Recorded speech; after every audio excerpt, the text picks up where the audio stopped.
Welcome. Today we are exploring one of the most profound moments in Scripture, when God confronts Job at the end of his suffering. After chapters of lament, questions, and debate, the Almighty finally speaks, revealing truths that change our understanding of life, suffering, and divine sovereignty. Job 38 begins with God speaking out of the whirlwind. Who is this that darkeneth counsel by words without knowledge? Notice immediately that God shifts the perspective. Job has been asking questions about justice and suffering, but now he is confronted with the vastness and complexity of creation.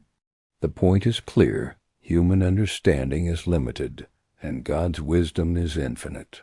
God continues, "Gird up now thy loins like a man, for I will demand of thee, and answer thou me." This is a call to humility. Job is about to be shown the enormity of divine wisdom, and the question is, can he comprehend the ways of God? In the following verses, God asks Job about the creation of the world. "Where wast thou when I laid the foundations of the earth? Declare if thou hast understanding." Job is reminded that the creation of the universe is beyond human comprehension. Every mountain, river, and star testifies to God's power and wisdom. God continues with examples from nature. Who hath put wisdom in the inward parts? Who hath given understanding to the heart? These questions remind us that even the deepest human insight is a gift from God. It is a call to recognize that our knowledge is finite and that divine providence governs all things.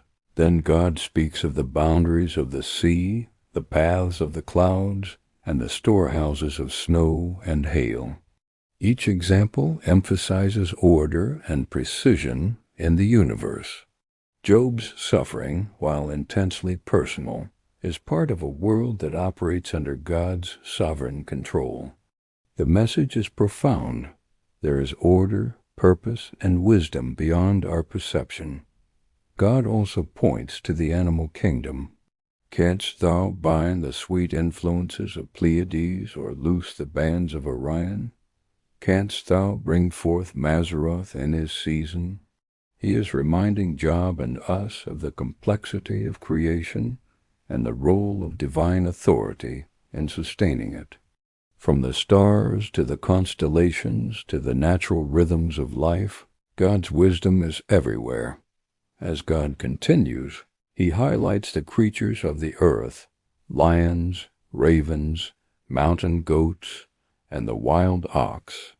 Each example illustrates God's provision and care for life that is independent of human control. Job is confronted with the reminder that life, power, and survival are in God's hands, not ours. In Job 40, God addresses Job directly. "Shall he that contendeth with the Almighty instruct him?" God's words are both challenging and comforting. Challenging because they confront human arrogance, comforting because they assure us that God's governance is perfect, even when we cannot see it. God describes behemoth and leviathan creatures of enormous strength. These descriptions remind Job that there are realities beyond human understanding. The universe is vast, powerful, and intricate. If God controls these mighty forces, he also controls the affairs of mankind. Our perspective is limited, but his is infinite. Job responds in humility, "I know that thou canst do everything, and that no thought can be withholden from thee." This is the turning point. Job acknowledges God's omnipotence and wisdom. He no longer demands answers, but surrenders to understanding that God's ways are higher than ours. In Job 42, the restoration begins, and the Lord turned the captivity of Job when he prayed for his friends. And the Lord gave Job twice as much as he had before. Here we see the reward of humility, patience, and faith. God's confrontation was not to punish further, but to reveal perspective, deepen trust, and restore what was lost. This narrative teaches us profound truths. First, human suffering is often a context we cannot fully understand. Second, God's wisdom and providence extend far beyond our comprehension. Third, humility before God leads to restoration, peace, and insight. Job as journey reminds us that God as governance of the universe includes care for individual lives, even when his purposes are hidden. Finally, Job's example encourages us to trust God's timing and sovereignty. Questions, doubt, and even complaints are part of the human experience, but they must ultimately lead to recognition of God's infinite wisdom.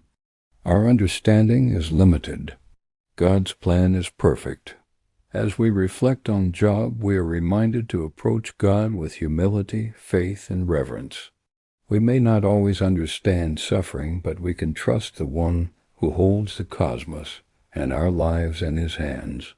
The confrontation of Job is a lesson in awe, submission, and the ultimate hope of restoration. Thank you for joining this study on Job and the confrontation with God. May it strengthen your faith, deepen your understanding of divine wisdom, and encourage trust in God's perfect plan.